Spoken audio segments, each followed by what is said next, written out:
To talk about his creative journey, I welcome to the Drawing Inspiration podcast, Nathan Terborg. How are you? I'm fantastic. Mike, how you doing? Good, good. It is such a pleasure to speak to you one-on-one and to speak to you on video. You're an amazing abstract artist, and we're going to get into a whole bunch of stuff. But I met you through Clubhouse, and so Clubhouse is an audio app that many of us used almost every day for a period of time. It's kind of gone by the wayside a little bit.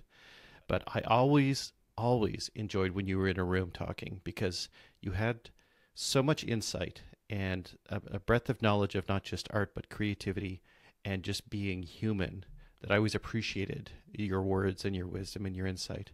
And so I really cherish this opportunity to spend an hour and a half with you. So thank you for coming on the podcast. My pleasure. I appreciate it. Thanks for saying that. You have given me one magic mushroom Mike reference, and there it is. I used it. So now we can just move on, and I'll know I can't say that again.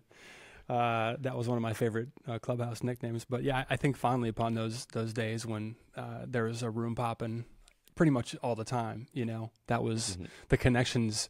Many of those have lasted. You know, people that I still stay in. You know, whatever being in touch with on Instagram, you know, looks like. But I consider those, I mean, as much as you can count somebody a friend that you've never, you know, shared oxygen with.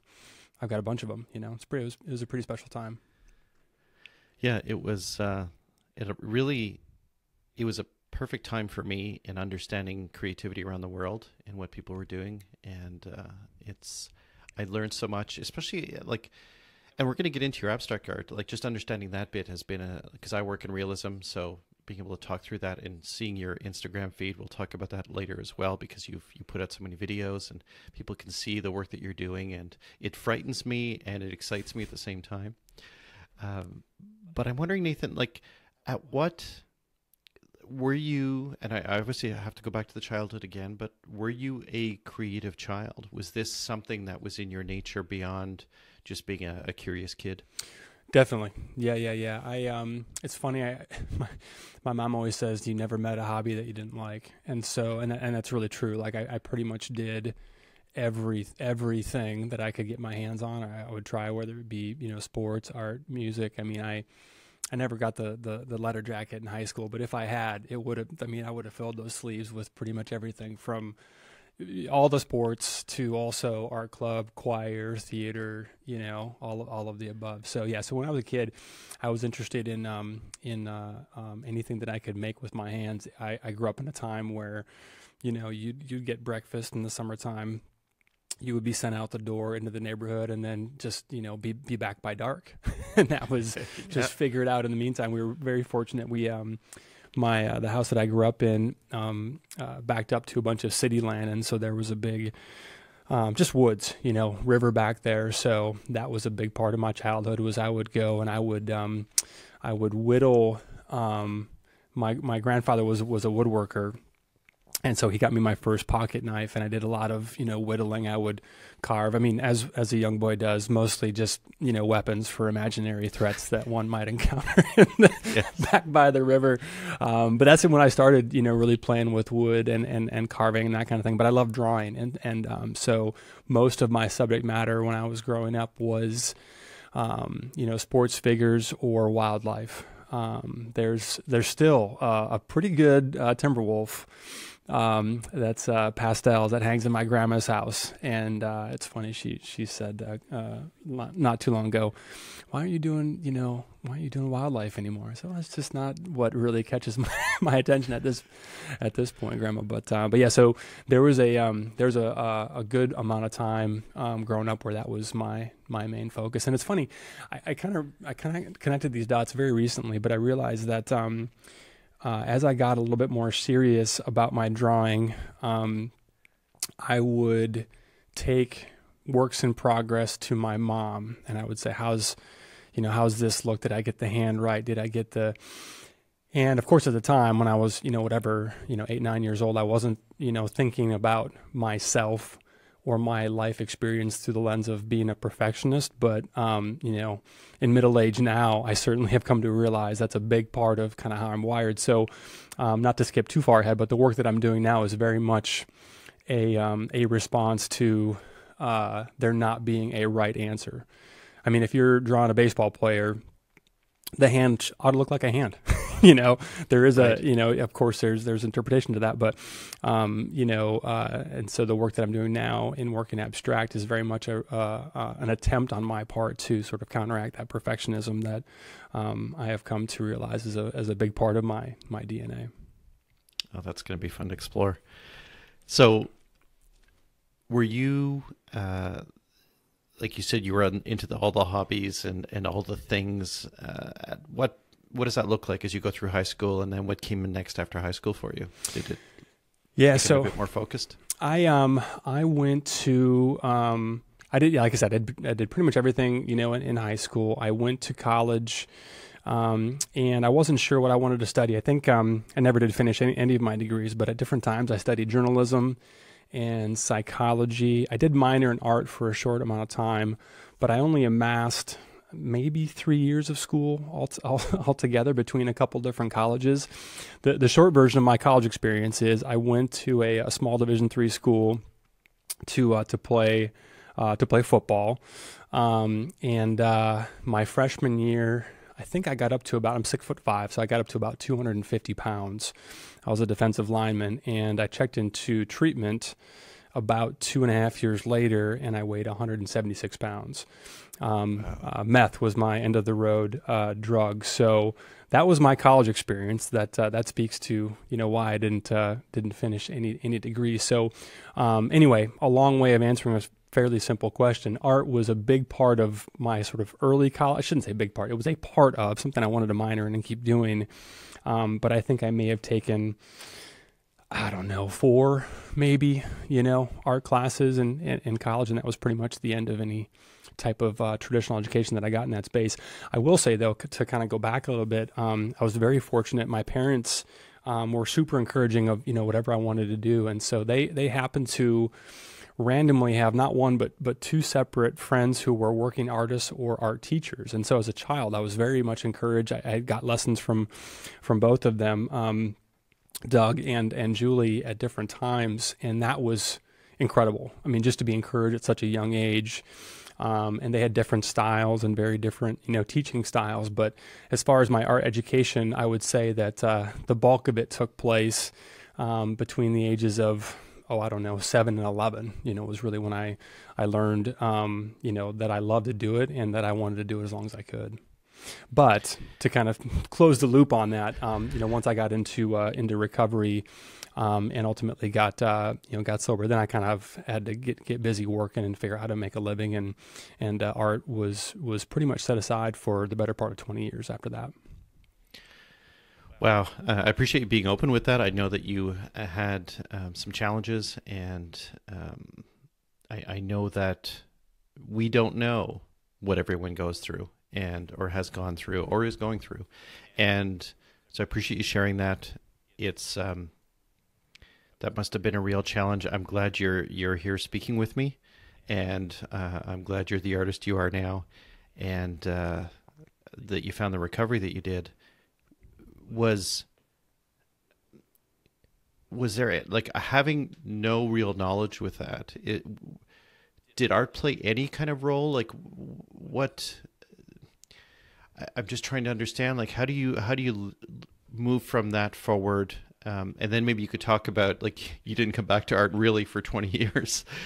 Maybe you could touch on what you did as a matter of moving on from that. Yeah, so I got into I'm an active member of the 12 steps, so that's how I got and maintain recovery since. And it'll be 22 years and a couple months here, so it's been a long time now that I've been in recovery. Thank you.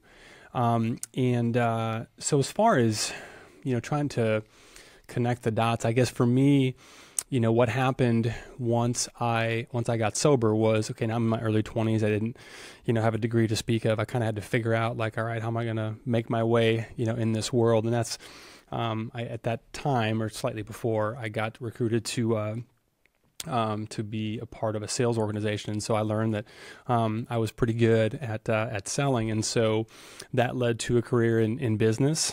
And ultimately I started my own company and had a small financial services and insurance brokerage that I sold at the end of 2020. But that's what I did for about 20 years was, sales and business. And what got me to the point of transitioning was I lost my dad. We lost my dad in 2018, and he was he just loved theater. He was really passionate about acting. He loved doing that. We're getting ready. He passes away. We're getting ready for the services and going through photographs as one does to get ready for the memorial. And we just came across a bunch of photos of him acting in different productions, and we're just reflecting on how that was really a big part of what he wanted to do in his golden years was to act. He wanted to, do little theater productions. It's not like he was going to break into Hollywood at 70 years old, but he just loved doing it, and that was kind of a big part. That was the thing that he was most excited about when he retired, and he passed away when he was 62. He never got to that sort of pot of gold at the end of the rainbow, and so that's really what got me thinking about, all right, is this what I was put here for? Like, is this what I was, what I'm supposed to be doing? And ultimately, I arrived at the fact that it had been a great, had made a lot of things possible for me and for my family, but ultimately was not what I wanted to spend the rest of my life doing. And so that's kind of what set the wheels in motion for me to think about, what if I could pursue what I'm most passionate about and not have to wait until my golden years to do that. Well, there's so much to unpack there, but I'm sorry for your loss, and I'm wondering how. So, in those 20 years success you had with your own business, were you creating? Were you thinking about it? Were you looking through that lens? Was that ever was it ever part of your daily exercise, or was it something that you did every so often, or did you? Was creativity part of that at all? Minimally. I made, I was known for carving very elaborate pumpkins with our daughters. I've got some photos of some really, really, we're talking a couple I had maybe 20 hours into, we would dye some very elaborate, Easter eggs, so I always enjoyed doing creative things with the girls. Both of whom I'm proud to say are really talented artists in their own right, and both have very different but incredibly inspiring styles of their own. But not really, if we went on vacation, I would sketch a little bit. I might draw a little bit, here and there, pull out the iPad and doodle, but it really wasn't something that I had in front of me as, hey, I can't wait to get back to this, specifically. All I knew when I transitioned from business was I want to do something. I want to make things. I want to do something creative. So, I got this studio space and just said, all right, I'm going to, start making stuff. I've got a passion for videography. So I was doing some of that on the side. I wasn't sure if that's what I was going to use, this space for. And, one day early on, I went to the local, art store, Michael's, and got some a couple cheap canvases and some cheap acrylics, and was just kind of playing around. And it was the first day, Mike, that I put a brush to canvas, and I was like, oh, this is it. This is what I want to do the rest of my life. Wow, that's good to have that kind of awakening. Even so, how old would you have been? It was only 3 years ago, so I would have been 41. I'm 44 today. Yeah. Okay. That's awesome. I started around 40. And it was so funny when you talk about the pumpkins, because I have pictures and I didn't spend 20 hours on them, but the same experience where it's like, I need to find the biggest pumpkin because I need a big canvas. These little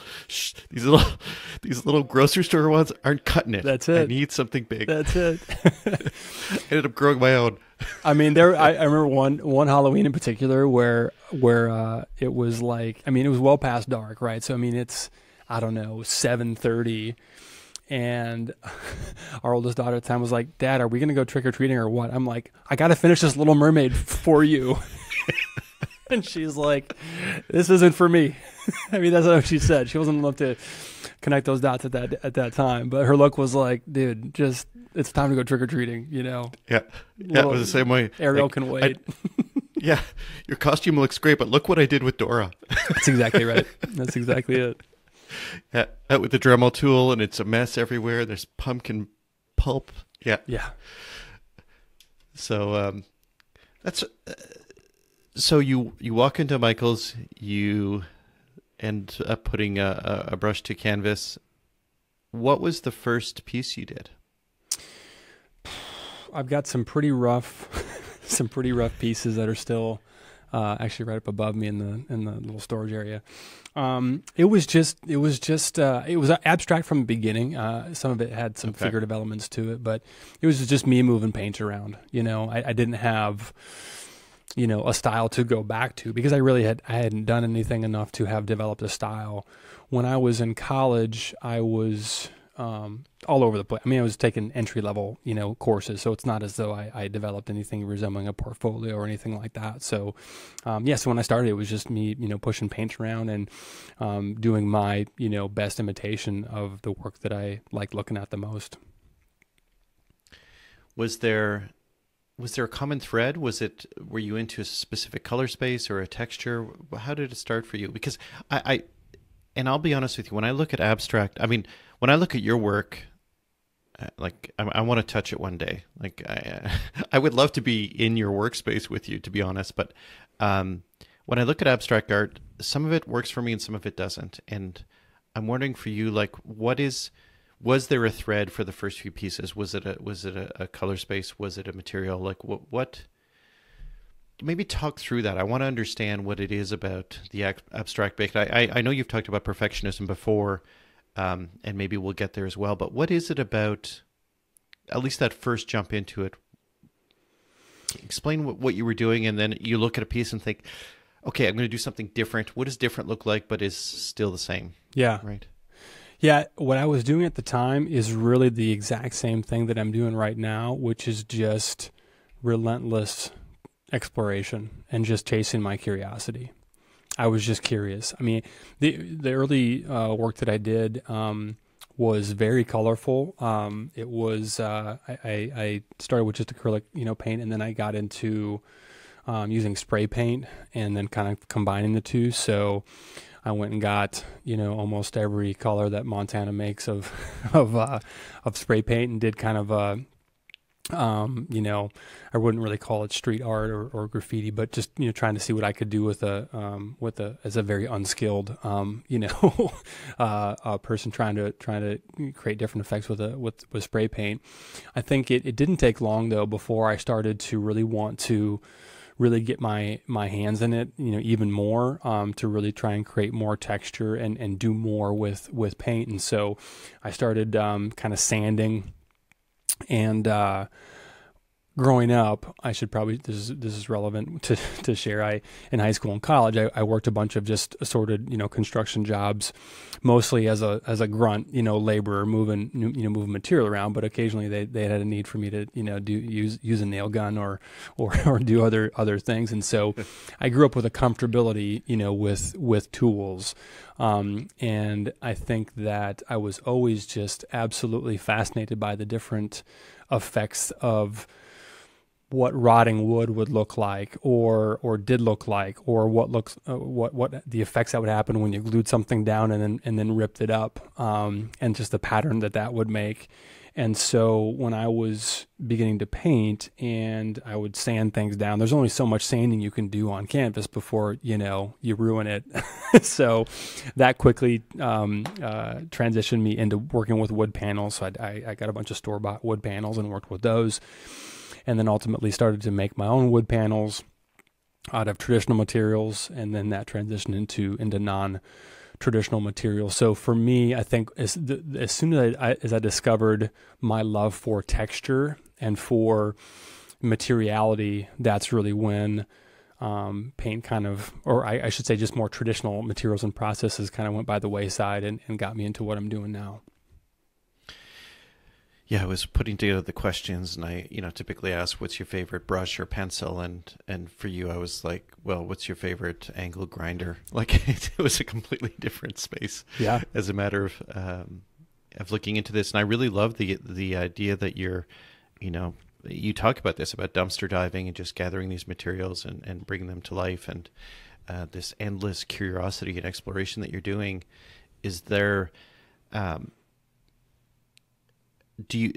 in the last few years, and you haven't been doing this very long, which is not reflective in your work. Like it looks like this is a culmination of 30 years, and maybe it's more a culmination of 44 years. Is that how old Yeah. you're now? Yeah. Now, so maybe it's really a culmination of that. And I'm wondering, is there? You talk about this constant exploration. You look at your recent pieces, and they're different than the previous ones. Do you feel that you're moving through materials a little bit differently in what you're doing and how you're manipulating them?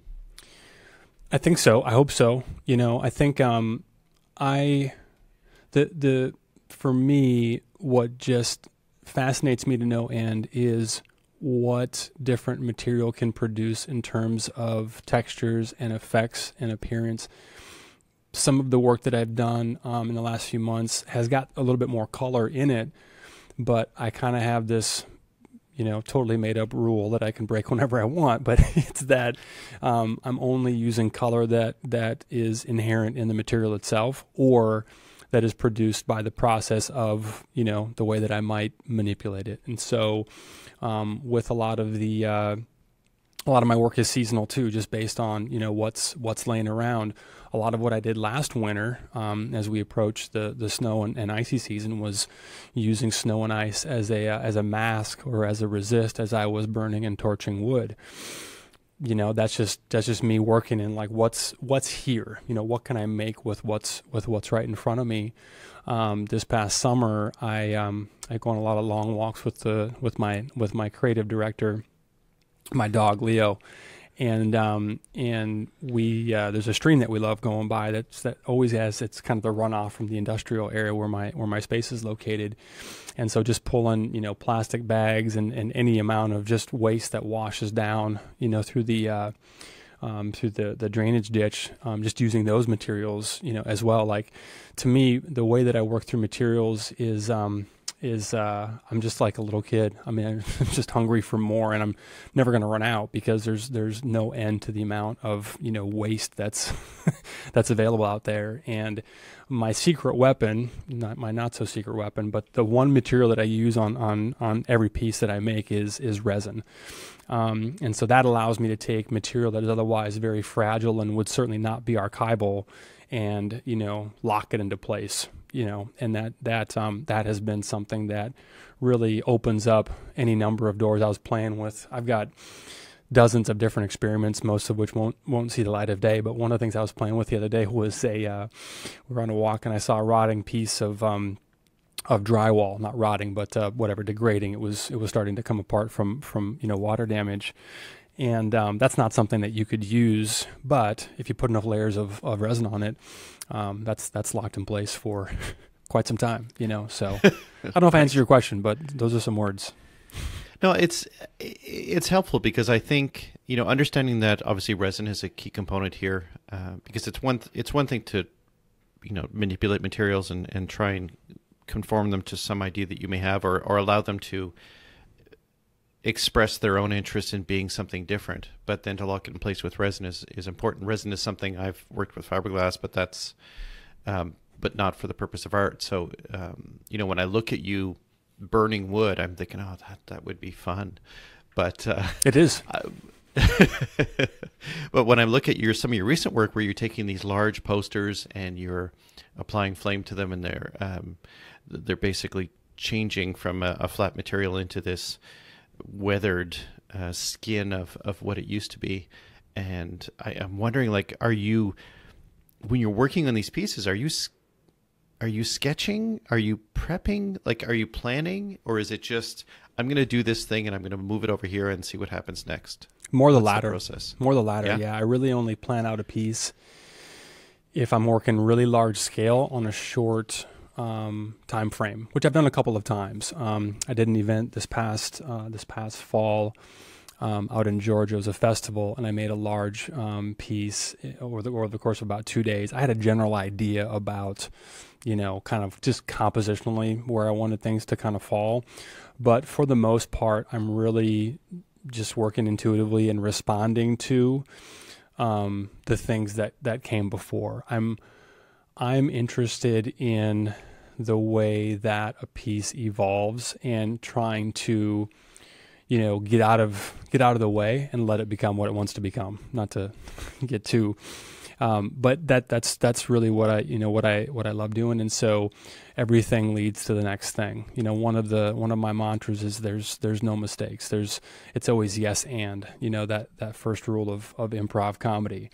You know, it's whatever happens, because this is a reaction to, or a response, I should say, to how I had interacted with my perfectionism previously. Was if I pushed something too far, I would spend way too much time kicking myself saying, damn it, you pushed it too far, you should have stopped. And I just realized, like, I don't want to feel that way. I don't want to censor myself. I don't want to get to a point where I'm playing scared and I'm worried about, you know, making a mistake or pushing something too far. I'm much more interested in pushing things too far at the peril of the piece that I may be working on, but for the benefit of my long-term progression and pushing the work forward. Like, that's my priority. I want to push the work forward. I want to see what else is out there. I want to see what else, you know, the work could become, way more so than, hey, how do I, you know, sort of protect this, you know, precious piece that I'm working on, you know, right now. And so that's another one of my just things I think about a lot is kill your darlings. That's a Stephen King quote from his. Right. That's one of my, you know, favorite. It's actually, that quote apparently has been attributed to other people, but that's where I came across it. Was his book, Stephen King on Writing, which is the only Stephen King book that I've read. But it's a really good one, just about the creative process in general. But it's kill your. So in other words, if there's a moment, if there's something that I'm just in love with, I mean, you can. I've spent time going through, you know, all types of mental gymnastics trying to, like, find a way to compositionally resolve, oh, I love what's happening here and over here and this. And it's like, listen, the piece has to govern, you know, everything else. So sometimes you got to delete things that on their own in a macro view, and I may take a macro photograph before I, you know, delete it, but it's gotta go. I really, you know, as I'm listening to you speak and I'm looking at your work, I'm wondering how, like, you're an artist, but how far are you from being an inventor? Like, it seems like this construction of what you're doing, it feels like there's more to it than we see. And I'm wondering about, you know, maybe you can speak to, was there something that surprised you as a matter of materials that you've worked with that where you were like, I didn't think, what was this? I get surprised all the time. And that's what I'm chasing. Yeah. Is that moment where I've come to really, I'm chasing that moment of when that smile of, oh, wow, look at that. I love discovering what I'm making as I'm making it. That's what I live for. And that's one of the things that really, what I've been doing lately is building up a lot of layers, and the reductive process for me is way more interesting than the additive process. You know, you got to build the layers up for there to be something to sort of dissect. But I love that process of discovery. My last show was called Pending Investigation. Like, I want to invite the viewer and to join me in investigating, like, what's in here, you know, what was here before, what happened, what's worth really examining, highlighting, and spending time with, and what should be, you know, set aside. That's really what really gets me excited. Now, of course, there's a balance. Like, every time I experiment and every time I stumble across or invent, you know, a new effect that I want to revisit, I spend more time with it, you know, so that I can replicate that, or so that I can sort of pull that out of my tool bag, you know, at another time. But really, for me, it's more about being able to, as opposed to engineering a certain effect or, you know, moment in a piece, it's more a matter of being able to accurately anticipate, you know, what could happen, so that what I try complements what's already there, as opposed to steps all over it. How do you know when you're done a piece? You know, that gets easy. That's gotten a lot easier for me as time goes on. I think I spend a lot of time sitting with the work and just listening. And I think that there is a very, for me, invariably there's just a sense of this is done. I mean, there's always more you could do. I mean, pick anything, right? You could always, tweak, but I think again, for me, I'm prioritizing, I want to keep pushing, the work forward. So I could spend, and I've made that mistake time and time again. I'm sure I'll make it again, spending too much time, with something, and you'll look back and realize, I don't know that I really added a lot. I may have made it a little bit, worse. So why not move on, or why not set it aside for a while? I always have at least, a dozen pieces going at a time, because I found that when I get tunnel vision of I'm working on this piece and this is the one that I want to get done, I just get too wrapped up in it. I just get too consumed by it. And when I've got multiple pieces going at any given time, the moment I get stuck on one, I can just say, all right, cool, set you aside. Let's go work on some others. And when you know it, what I resolve on the subsequent pieces gives me new information, new tools in my toolkit to come back to the one that I was stuck on. It's like, oh, that's the next move, right? So that's kind of how I get to that point. But really, it's just listening and identifying, coming back to it the next day or a week later, and do I enjoy sitting with that? And do I enjoy the work? Do I enjoy, is it saying what I want it to say? Is it speaking to me? And if it is, then it's done. So what I find really interesting is that you're working in this kind of present and future experience where you're being additive currently, and then you're looking at being destructive or subtractive at some point later on. And I'm wondering, when you're putting that all together, is that easier for you now? Does that become the set norm at this point in time, that when you are planning that piece, working on that piece, that you're immediately thinking about, I need more space to tear it down later, so I need to, I'm just, once again, trying to understand the mind of Nathan and doing this. It can be a dark neighborhood. No, I think for me, once I was able to divorce myself from the fear of ruining a piece or pushing something too far, that's when a lot of things I think clicked for me and continue to. I now have, and again, that's just the benefit of working, I guess, more sculpturally. And one of the things I'm really enjoying about the material that I've really been consumed with recently, which is these billboard tarps, is I can always add more. I can always just build more layers up. With wood. I mean, it's funny. The work that my last show was based on was the layered pieces. And so it's most of the pieces are carved wood on the outside, and then a couple of inches of separation, and then something, an inner layer that kind of peeks out and has a little bit different life depending upon the vantage point and the light source. But that was a mistake too that I just leaned into. I was carving one day. I was about to tell you, hey, when you're carving, you got whatever, half an inch to work with. But at a certain point, you run out of real estate, with that as well. Right. And that's what happened one day. Is I poked through and I was like, oh crap, I ruined. This piece has got a hole in it now. And I was like, well, screw it. Like, what? Why not? Let's just see what else can happen here. And that became a genesis piece for a body of work that. I mean, who knows what the future holds, but it's one that I certainly haven't tired of, yet, and don't anticipate being done with anytime soon. So, anyway, to get to your question, yeah, I think that's really where a lot of doors open for me, was realizing, hey, I can always go nuclear on a piece. And yesterday I was just like, this just isn't working. I'm gonna blow this up, not literally, sometimes literally.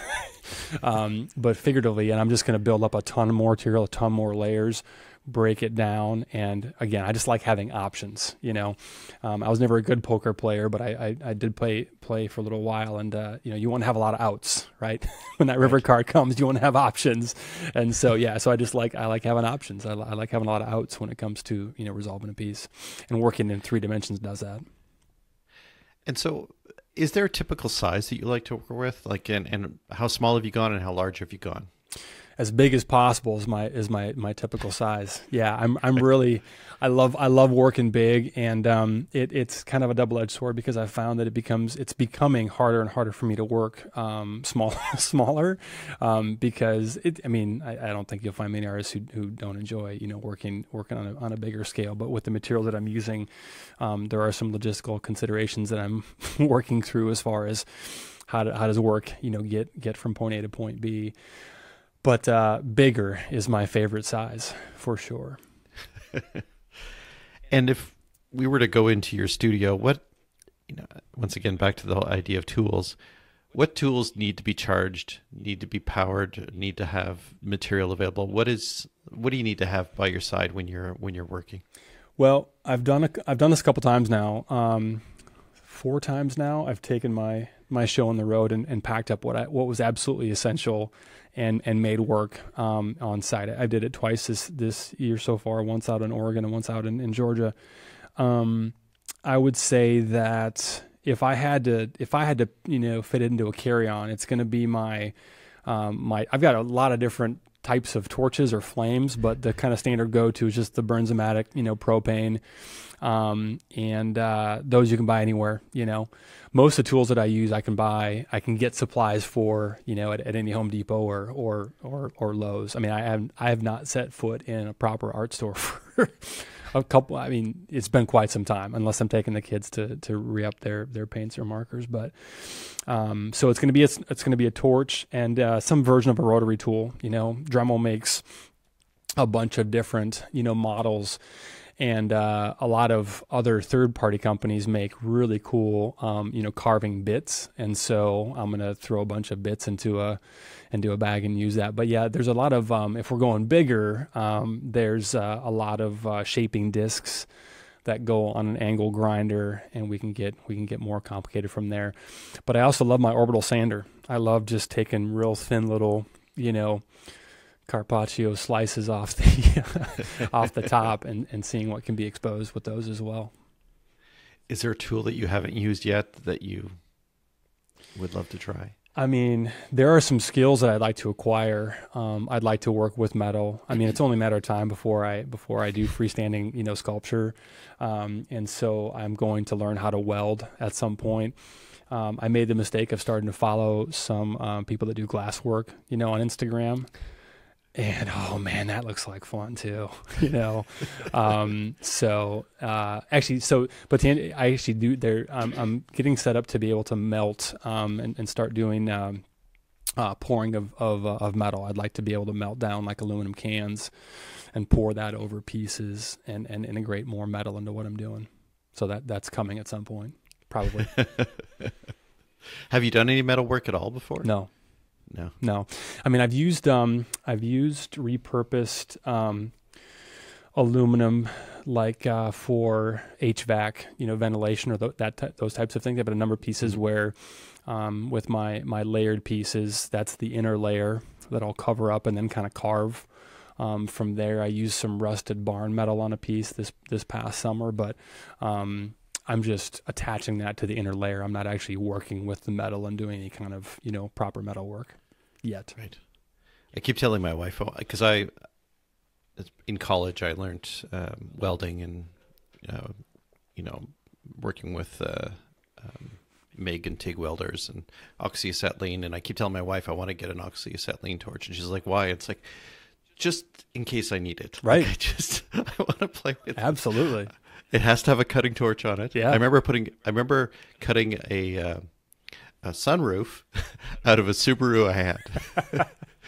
And to your point about destroying material, I was on the roof cutting it and didn't really think about the cardboard layer underneath. So basically, it caught fire. Sure. And we had to yank the whole innards out before the car caught fire. Now, I should say the car was written off, so it wasn't on the road, but it was just a fun experiment because I had a cutting torch with me. But yeah, good news, bad news. Bad news: the sunroof didn't work. The good news is we now have a convertible. Yes, and it was glorious. So Yeah, it's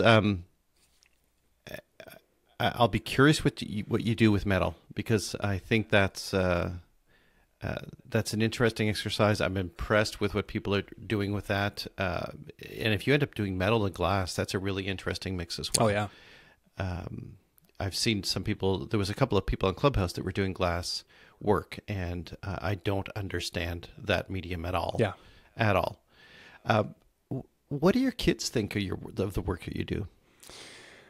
So our girls are now both in high school, 18 and 15, and yeah, senior and freshman in high school. They think it's pretty cool that their dad is living their dream, and they enjoy bringing friends to the studio. That's been a fun activity for both of them. I don't know why it was our oldest. It was homecoming, which is a much bigger deal now than it was when I was growing up. But apparently, no one had a plan as far as whose parents' house they were going to go to at the very end. So I happened to be at the studio late, and our oldest texted me. She's like, "Can we come to the studio?" I was like, "You want to bring your friends all in your formal?" I'm like, "Sure, yeah, come on down." So they think it's pretty cool. And like I said, they both are very talented artists, very different styles. My oldest is really enjoys realism, portraiture, animals. She's doing my brother's got 2 dogs. She's got a really good piece going with both of his dogs that she's going to give him for Christmas, and our youngest is more into abstract and kind of assemblage type work, but it's fun. I mean, creating with your kids is just the best. What would your dad say about what you're doing now? I am sure that he'd be really proud. Yeah, and my mom tells me that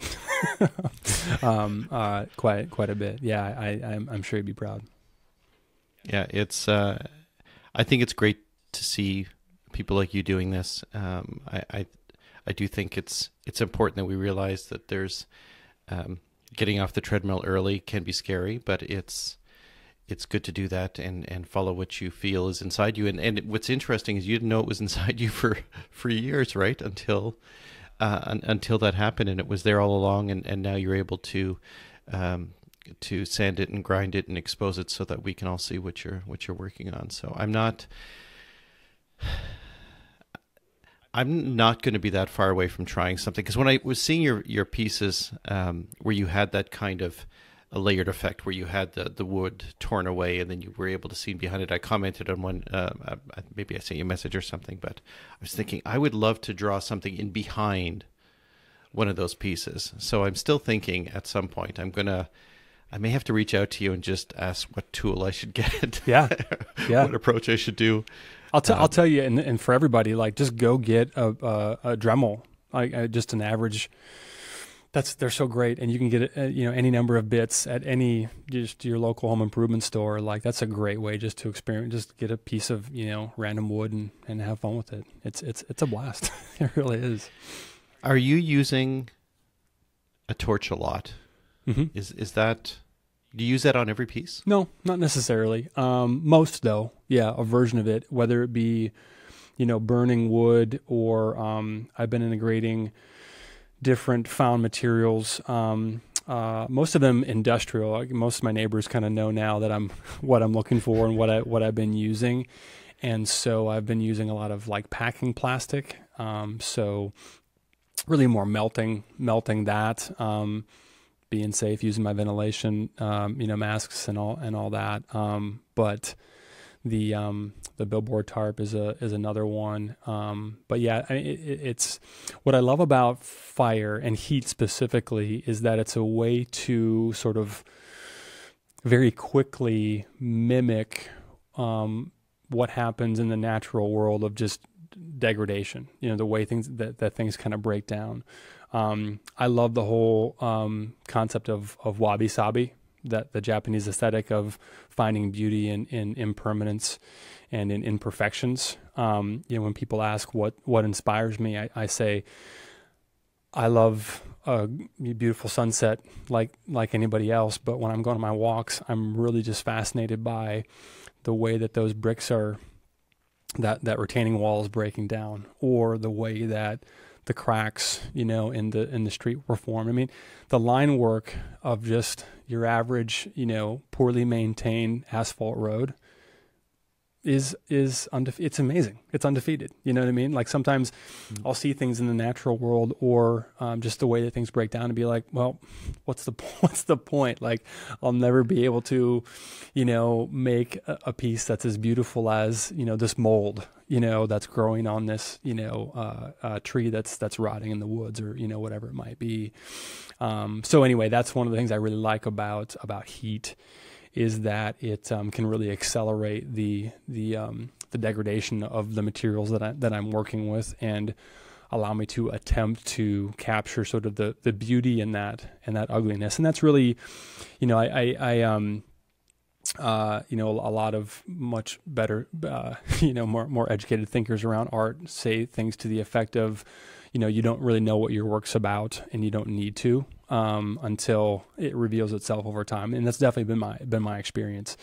But one of the things that the work has revealed to me about what it's about, for me, is really finding beauty in the ugliness, and really taking material that would otherwise be discarded or thrown away, and finding the beauty in that, and trying to highlight, hey, this is something that has value as well. And as I've thought more about it, and as I've spoken more about it, I realize that's really, a big part of what I believe, my purpose is to, kind of back to my experience, with recovery, is, help people get on board with the idea that our scars really can become our superpowers. The things that are most painful, most difficult to go through, and everyone's got their stuff that they've been through, that's got the most potential for growth and for transformation.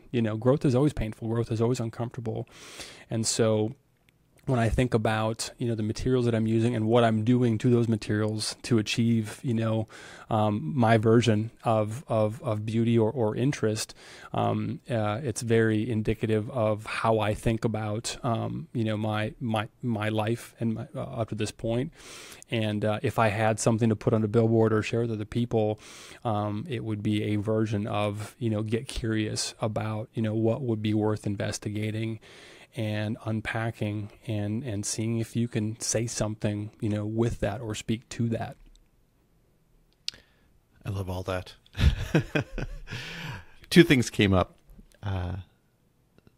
It's interesting you mentioned all the cracks in the asphalt and all that, because I think we overlook it. We're looking at our phones.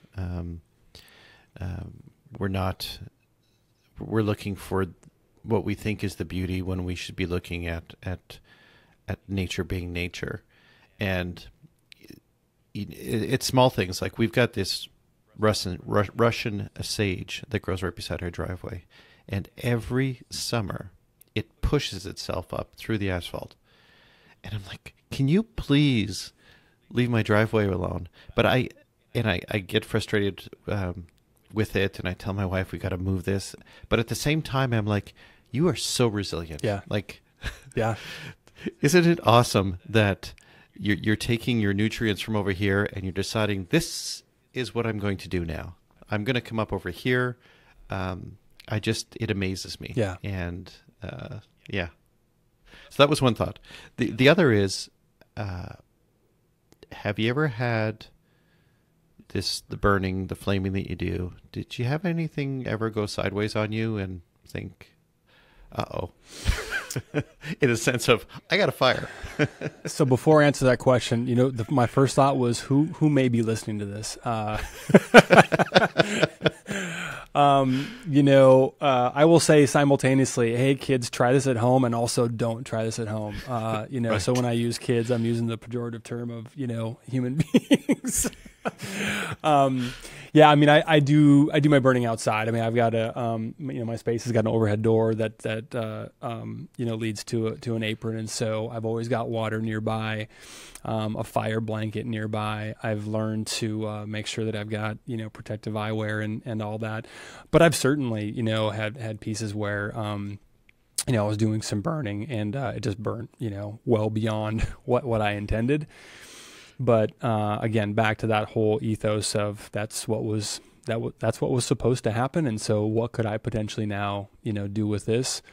Or is it time just to start over? So yes, but despite what people may think from watching my process videos, I am careful about that. And I've got a very specific checklist. That's my biggest fear, honestly, is not what happens while I'm doing it, because I'm there.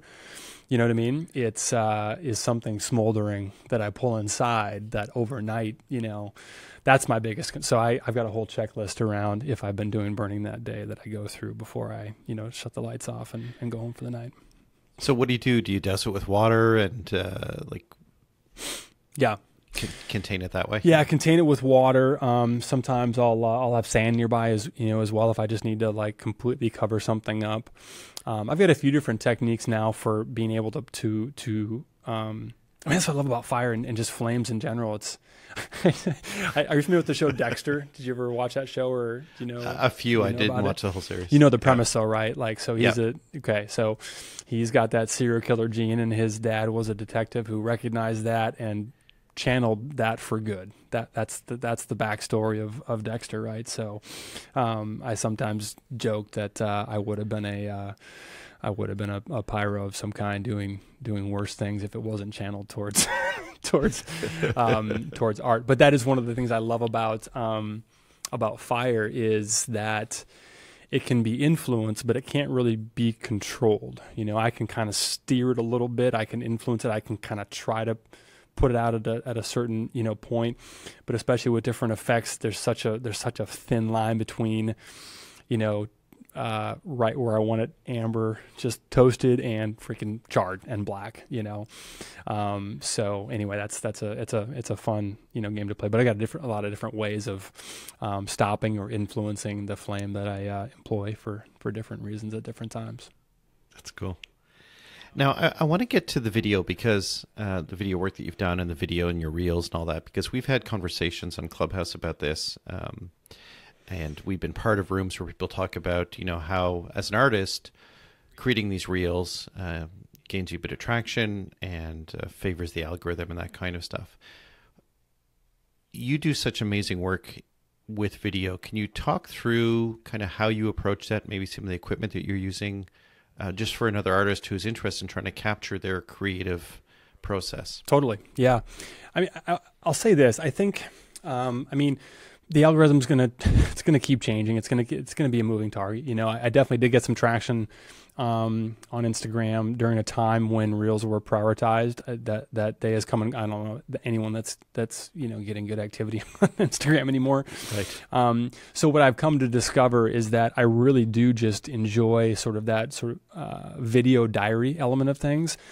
I am not somebody who's going to take good notes. I do think of myself as a scientist experimenting, except for the part where you actually log your results and make micro adjustments to the variables as one would in the scientific process. So for me, video really is the way that I and I go back and I watch. Hey, I'll look at a piece. Hey, I'd like to do something similar.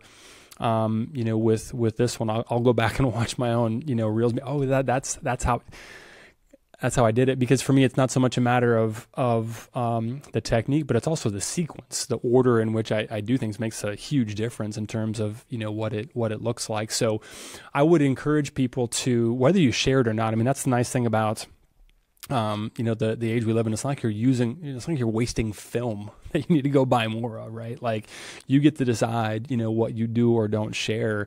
So even if it is just, little clips for yourself, for you to watch back and learn from yourself about what you want to carry forward, I think that's got, tremendous value. So the nice thing too about the age that we live in is we've got a professional recording studio, in our pockets. I mean, we're sitting here, I've got some high-end cameras, 20 feet away. I'm on my phone. I'm using my phone to record this right now with you because, damn it, that sensor's really good and the image quality is fantastic. So you don't need to go out and invest a bunch of money, in equipment. I think a good tripod is like pretty much all a person really needs. And depending upon the type of work that you're doing, if you're sitting in front of an easel or if you're stationary, and don't have access to, natural light, a decent light, like those are the two things in addition to the phone that you probably already have that's got a pretty decent camera on it. So it's not a big investment as far as that's concerned. I think that as far as just like basic advice on like how to, put a video together, it's always good to have a wide, a mid, and a close-up shot. And if those are the three ingredients, I mean, if you can go back and watch my reels and you'll see a version of, at least two of those three, sometimes all three. But a cut between from a wide shot to a close-up. It's interesting. And I enjoy the storytelling, element of that. I like to bring people in. I love to know how the sausage is made. I like to watch other artist process videos. So much like I'm making the type of art that I want to look at, I'm making the type of videos that I would want to watch. But one of the rules that I've made for myself is that the work always comes first. If there's time to grab a clip here and there, cool. But the work always comes first. And that's something that, there was a time where I was just like, I'm going to just make every piece is going to have, a whole series of really well-produced, videos around it. And I quickly grew out of that because it's just a lot of work that doesn't actually lead to what I'm here to do, which is, make art. But again, like that would be my encouragement to somebody is set up a tripod, record it, watch it back. And if you want to share it, cool. If you don't, if it's just for you, that's fine, as well. But I think it's a good practice to get into. And if it allows you to, engage with more people and bring people into your world and have a conversation, all the better. Yeah, I think you've done an amazing job, and you've stayed away from the time-lapse stuff, which I find is hard to consume. Like it's, doing the real time kind of just, quick cuts is a really much better experience for people. I think that if you want to do reels, I still think there's probably value in it, but it doesn't help as much as it used to. But I do agree that maybe doing it for the purpose of storytelling or documenting. Yeah. Because I think it's really important as artists that we're telling our story, not just sharing our art. And that's a way to do it and get engagement and get people interested in what you're doing, because what you're doing is pretty special there, Nathan. So I think people need to see it as well. It's it's fun for me. I wouldn't say that a person has to do, if you're not drawn to do it, don't do it just for the, for the gram. Because again, it's going to change, regardless. Like I think video's got value, whether you turn it into a reel or whether you just drop it into a carousel or, whatever. But by the time this episode airs in few weeks, it'll be different. So it's like, right. If you want to do it because you really enjoy it, not because you feel like you have to. What do you think's holding back artists from getting to the next level? Self-censorship. I think that the biggest thing that, and again, how do I know? I'm still trying to figure out what's holding me back. But so if I can take my n=1 sample size and extend that out to the broader human experience, I think that in general, what holds people back, and what I mean by self-censorship is just trying to stay in your lane. Jerry Saltz, the great critic and author, talked that's a lot like, anyone who tells you to stay in your lane is full of crap, and you can tell them so. Like tell them to shut up. Like what lane? Like that's why are you in art? if you're aspiring to be an artist, like what's there is no lane. That's the beautiful thing about it. There's no right or wrong answer. And I think that if a person is, drawn to be in a space where there's a very specific, precise outcome, then you should probably be an engineer or a more, left-brained activity, I suppose. So there is no lane. There is no right or wrong. And so I think when I talk about, or when I say self-censorship, I think it's just, everyone's got, I believe this in my heart, Mike, everyone's got ideas. Everyone's got things that are well outside of what they usually do. And I think that most people, I'm guessing here, but I think that most people have this sort of voice that tells them, oh, that's not what I do, or that's not consistent with, or I wouldn't even know where to be. There's all these reasons for not, sort of chasing that idea down. Right. And one of the best books I've read on the creative process, Rick Rubin's recent book. Have you read it? Fantastic. Yeah, it's amazing. Just the depth with which he captures the creative experience and how spot on he is with our responsibility to the idea. Wherever it is that you believe ideas come from, if it came to you, it's your responsibility to execute on that idea, or it's going to go to somebody else. Not that it couldn't be, chased down by whatever. But I think it's our responsibility to, wherever you believe ideas come from. For me, my artistic practice is it's a spiritual practice, as well. And so for me, I believe it's my responsibility to, when that idea comes, to do something with it, or I feel like there's going to be fewer that follow. It's a muscle like anything else that needs to be exercised, just to execute in some form or fashion, and just try it, right? Like I think about the path that I have, and just using my artistic, whatever tools or things that I've got in my toolkit as far as, things that I might do on any given piece. And this is true of anybody. It's true of you, of any other artist. We all have our things that we could do. If I said, hey, draw a grizzly bear, you're like, got it. You know where you're going to start. So that's the interstate, right? That's the paved, whatever 8-lane highway. Like that's well-worn ground that we can always come back to. What I'm interested in is knowing that I've already got that in the bag, knowing that I can always come back to anything that I already have sort of an established experience with. Keep veering off, like get off on the 2-lane, get off on the dirt gravel road, like throw that thing in 4-wheel drive and get off, and hell, throw the keys and start hiking. Like who knows? Because you can always go back. You can always circle back to, where do we leave off? Okay, cool. I can get back into this more comfortable, more known area. But I think it's just, if I really long-winded answer your question, but to put a bow on it, I think it's lack of experimentation or lack of willingness to make mistakes and to make work that is confusing or that doesn't resolve itself or that doesn't feel like what they've done before. Do you think that gets challenging now that we've got audiences both in person and on social media? That kind of pivot, that kind of exploration becomes a little bit more challenging because you're trying to look at yourself through the eyes of the people that follow you? I do. Yeah, I do. But I think it comes back to like, what are you trying to do?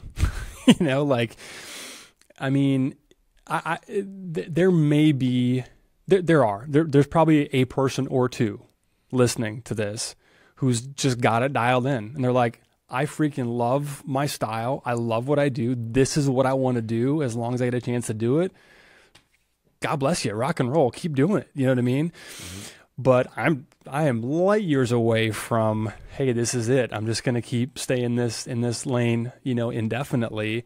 I know that you're not. I mean, are you talking about different, what maybe the last episode, acorn ink? What else can I make ink out of? What other subject matter? Like, I don't care what your medium is or what you're like. There's always something else that you can try. And so again, it's like, the people who are really interested in, again, if that's even a consideration to be made, like if they were interested in what you're doing up to this point and they're not going forward, then cool, they'll find somebody else to follow and you'll be just fine. There'll be more people that'll be interested in what you do next. Yeah, and for the record, I prefer Magic Mushroom Mike than Magic Acorn Mike. Oh yeah. So we'll stick with that one. I think creating with Mushroom Ink, I think surprised a few people. So that was a pleasant exercise. Absolutely. That I did. I have a bag of acorns here actually. Nice. That I am going to convert to some ink and some other things I'm going to play with as well. But I really like that. I think that's going to force, someone who's watching or listening to this to consider what tomorrow looks like. or maybe what next month looks like in maybe taking something on or maybe not rejecting an idea. And I do like that idea, and Rick talked about this idea that if it came to you for a reason.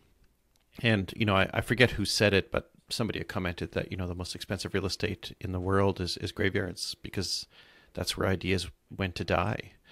So we have an opportunity as humans to take what we feel, what we think about, and take it further.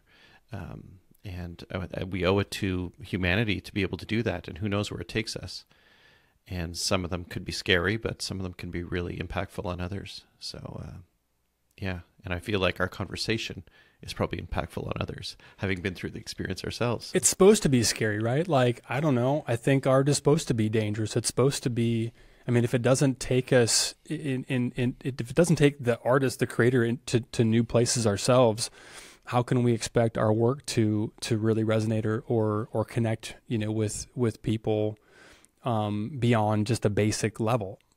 I don't know. I mean, I think that that if I know anything, it's like operating from that place of like, I don't know, and I'm okay with that. Like, I have no interest in mastery. And again, it depends on your medium. It depends on what you're trying to do. Like, of course, there are artistic, practices where that's a thing. But for me, the only thing that I want, any version of mastery in is chasing my curiosity and being willing to make like big, mistakes in service of what could be and what the work could become. That's what I'm into. And I should have asked this earlier, but, I think it's also having that confidence in what you're doing. Like, you made that scary leap from something you've been running for 20 years into this. Like, you weren't doing both at the same time, no. Right? Like, so I think maybe it's speaking to those people who are just like me. I've got a full-time job. I do this. I do my creative stuff in the background, in the evenings, at lunch, before work, on the weekends. Can you speak to that balance as well? Because I think that becomes a bit of a challenge, where the challenge is not the piece, the challenge is the time. Yeah. And it's hard to feel like an artist sometimes when you're struggling with that. And finding that space to create is challenging. And I don't know. I don't know if you've run into a lot of artists where they are struggling with that, where they're caught in between now and then.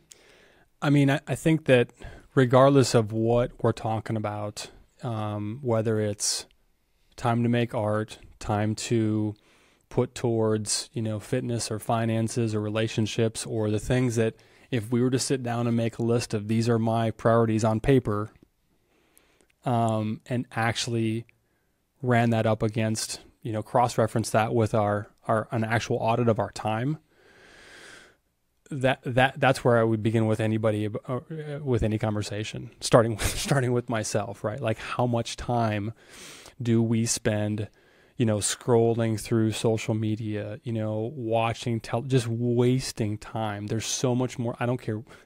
I mean, everyone's situation is different, but I don't care. I mean, I've never met anybody where you couldn't find another 30 minutes, another 60 minutes, a day. One of the best pieces of advice, though, to speak to that from a tactical standpoint, was from, what's the name of the book? The name of the book is Catching the Big Fish. And I can picture, David Lynch is the name of the author, the legendary director. Fantastic book. Some parallels between that and Rick Rubin's book, as well, but really, really beautiful book. But he talks about having a setup. And having a setup is just having a dedicated place, even if it is just, whatever, 2 feet by, a foot and a half on a desk or on a table somewhere. But just knowing that when it is time to create, that you've got your setup in place, and that barrier for creating is removed. I know where my stuff is. I know where I'm going to sit down. And again, it's just making that first mark. I think that, I don't care how much time you're spending on the work. It can be intimidating to get working and to stay working. And I think that, for me, I've just learned to have a really low bar or a very manageable definition of success when it comes to what's a successful session. And for me, it's did I make a mark? Did I alter what I'm working on in some way? And if the answer is yes, then rock and roll. You know, I subscribe to that Chuck Close quote that gets thrown around a lot. You know, inspirations for amateurs. The rest of us just get to work. I'm paraphrasing, but it's something to that effect, right? It's like, you know, the muse has to find you working. That's a Stephen Pressfield from the War of Art, which is a phenomenal book I'd recommend as well. But the muse has to find you working. I don't know about you, but I mean, there hasn't. Once in a while, I'll just be like hanging out, chilling, and a great idea just pops in my mind. Very rarely, though. For the most part, it happens when I'm engaged in the act of making, and the next thing then comes to mind, right? So, you know, get to work and just start, make a mark in the 15 minutes that you have, and those stack up over time.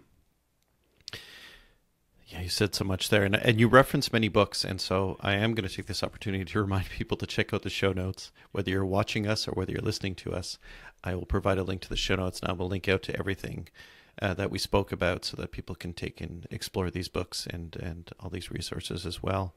And, you know, I found it really challenging to find space, but I do increasingly, like I spent 15 hours in Emerge a few weeks ago, and I ended up being a kidney stone issue, but my wife took me, and I was like, okay, I got to bring my wallet, and I got to bring my sketchbook.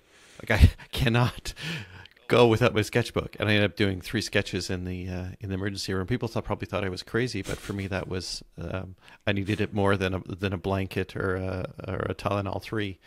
And you got to be mindful of eye contact when you're sketching in the emergency room. You know, oh yes, you're like, hey, sir, could you lift your arm? Oh, okay, all right. Sorry, I didn't catch that wound. Can you just turn the lights off? I just need to see. No, that's too much gash. Yeah, it's yeah. There were some odd looks with that, but it is that what I came away with immediately after that was I'm not using enough of my time to either be creating or to be enjoying, and I think it is important to do both. And, you know, and I've been playing with my senses. I'm reading this fantastic book, and I can't recall the titles as well as you can, but it's a book about animal senses. And what I've tried doing to myself is playing with my senses a little bit. You know, listening to, I use brain.fm to listen to music when I work and create. And what I've found is normally when I go to sleep, I close my eyes and I start thinking about things. And I have these wonderful ideas. I don't do that during the day, or I didn't do that during the day. And I realized, why don't I do that when I'm in front of my sketchbook or on my iPad and just close my eyes and think and imagine and picture, and just discovering this connection with our senses and how we can leverage those into what we're doing is so important. And it's kind of that introspective review of the tools that we have available to us and that inspiration to be able to kind of move things forward. And it's this exploration of art, but exploration of ourselves is really important. It's so important. And I think that's one of the beautiful things. Like, I didn't realize how, when it comes to the transformational opportunities within being an artist, and when I say that, I mean anybody. If you're engaged in the act of making art, you know, you're an artist. But you know, for me, I found that art gives me space to process my experience in the world in ways that nothing else does, or even comes close. You know. I'm in the process of as I hope most people are, you know, deprogramming, trying to let go of, you know, a lot of the programming that I acquired somewhere along the way and identify, all right, what's useful and what's not. One of the things for me that I've identified is definitely not useful is, and I don't know where I got this, doesn't really matter, but at some point I made an agreement with myself that only productive emotions are to be engaged with. And so it was, is this feeling productive? Is this helping me be more, successful? If yes, lean into it. If not, set it aside. It doesn't have any space here. And with art, I have the space now, and I did before, but now I understand that all feelings, all emotions, have utility, have a purpose. We're feeling them for a reason, but to get present to, what am I feeling? Just what's here, when it comes to the act of making, for me, I'm getting more and more in tune to the times when I'm just pressing. I'm just trying to make something happen. I'm trying to manufacture something cool, as opposed to really being in flow and listening to, what does the work want to be, and trying to say, what I want with it. And so meditation's a big part of my practice, journaling, my spiritual disciplines, like all of those things, getting in tune with where am I at, and just listening. But boy, I tell you what, just even if it is just for 5 minutes, if I can sit down and meditate, capture, write a few things down, even if it is just the random, thought goblins that may be, taking up rent-free space in my head, to get back to, the work.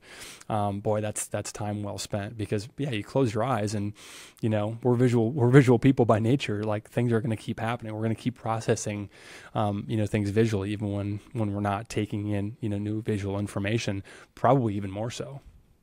Yeah, absolutely. I just got to figure out a sketchbook I can take in the shower with me, because I have really good ideas there. But by the time I get to a piece of paper, it's too late. So you go into much greater depth with a lot of this stuff in your podcast. Yeah. That you just released recently. Do you want to speak to that? Because I think that's exciting.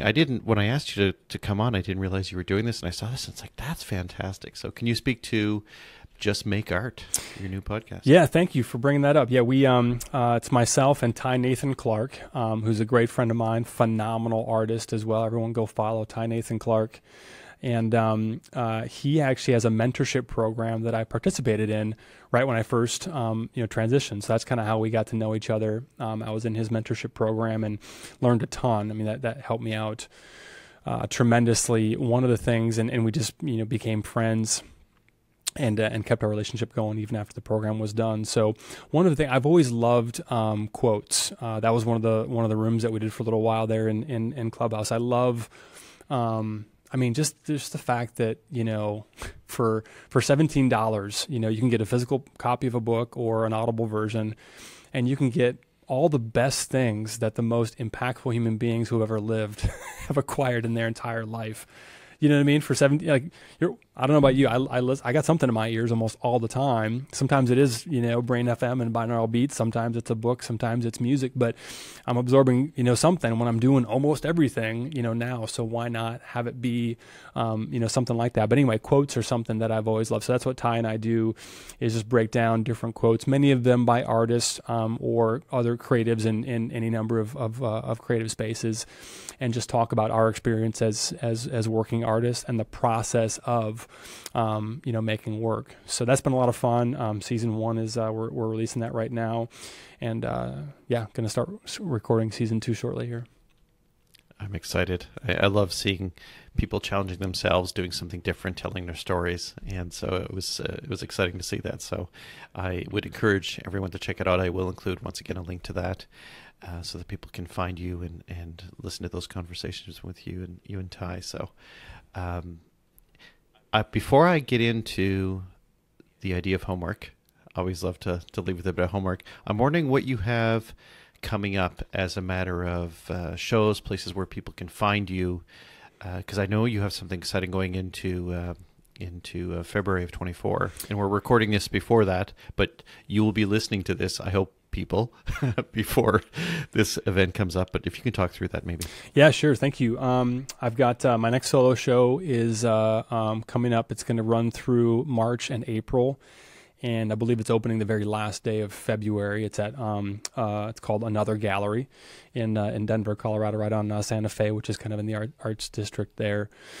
And so, yeah, that's my next solo show that I'm getting ready for, and really excited to bring some of the things that I've been experimenting with and some things from the lab into existence and show people. And you know, to your point, I one of my favorite things about people seeing my work in person is everyone has that thought of like, can I touch this? Is it?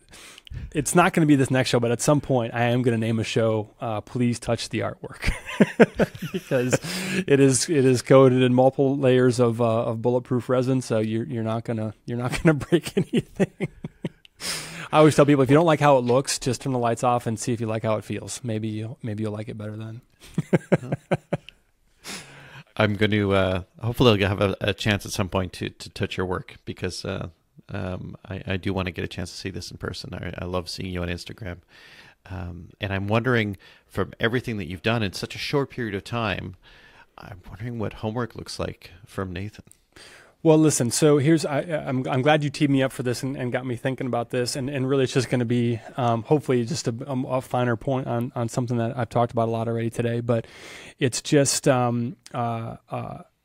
be reckless with your experimentation. Not reckless like it may appear as though I am with, you know, burning things down or cutting off, you know, digits. But when I say reckless, I mean just don't censor yourself. Try a new material. Just try a new material. And of course, I'm going to say try something that's available, that you can just find, that you can source yourself. There's plenty of amazing materials that are manufactured and made for the purpose of art.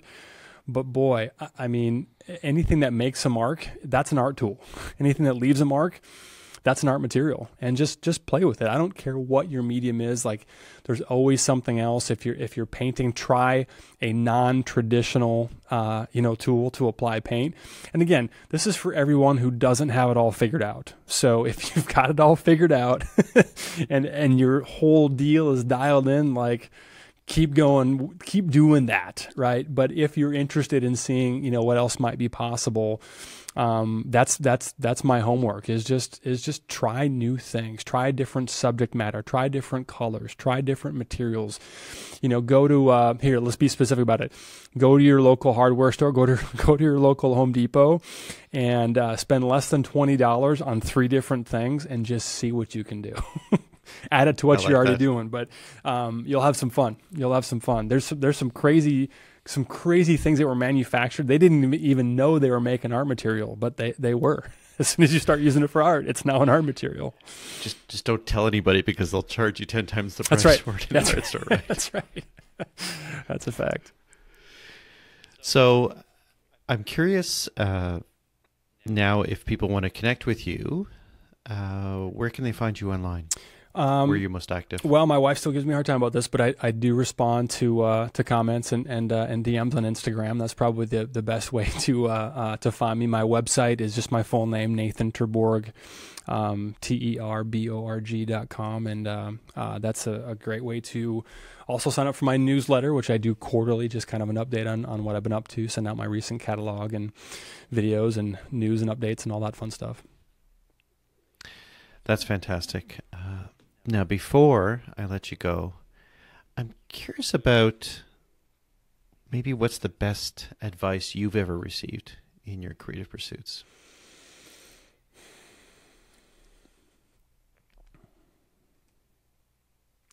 Probably just there are no rules.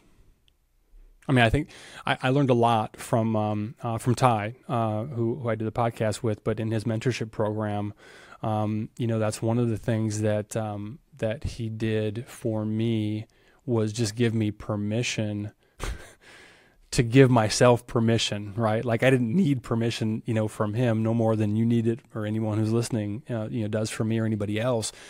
But the gift of giving yourself permission to just try new things and experiment, I think that's the best gift that you can give yourself. Because again, let's be real. I mean, in most areas of life, there is a right and a wrong way to do most things, or an acceptable and an unacceptable way, right.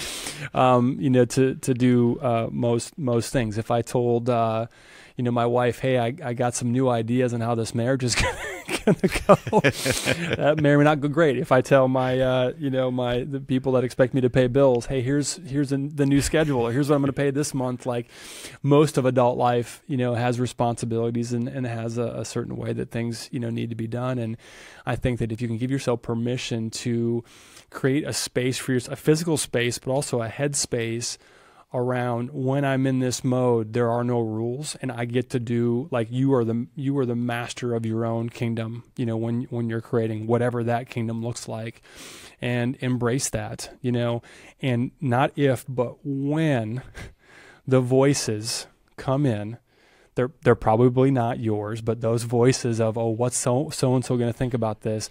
I've caught myself doing, this is embarrassing to admit, but I will for the sake of making my point. I've had moments where I've been, making, and I'll envision a comment from some random ass person who I've never met, who may or may not even, be real, commenting something about a piece that I haven't even finished yet, that I may not even end up saying is done or sharing, like that. But that's how crazy our head can be, and that's how many lies our mind tells us at different times. And so I think that divorcing yourself from engaging with other people's opinion is a really good practice, especially the imaginary ones. The real ones too, for the most part, but especially the ones that haven't even taken place yet, and just, again, embrace the gift that is being able to live and dwell and create your own creative space, your own creative world, and let that then drive the work. That's fantastic. Nathan, this has been incredible. I'd like the opportunity that I've had to have you to myself for this extended period of time. But I think what makes it special is that we're able to share this through YouTube, through this video, and for those listening through audio platforms, that they're able to kind of share and listen to this conversation. So I wanted to thank you so much for your time. Really appreciate this. I hope you had fun. I had a blast. It's been a real pleasure, and I want to thank you for the opportunity, and for I likewise have always enjoyed hearing your voice on Clubhouse. And the moment that I heard that you had a podcast, I was like, that makes sense. I mean, this guy's got a voice that it's butter. It's liquid gold, baby. I love it. So appreciate you and everything you're doing for your work and for the work of others as well. Thanks, Nathan. Before I let you go, then I'm going to just speak to the listener and just say to everyone, as I normally do, take care of yourself and each other and keep drawing. Thanks, Nathan. My pleasure. Take care.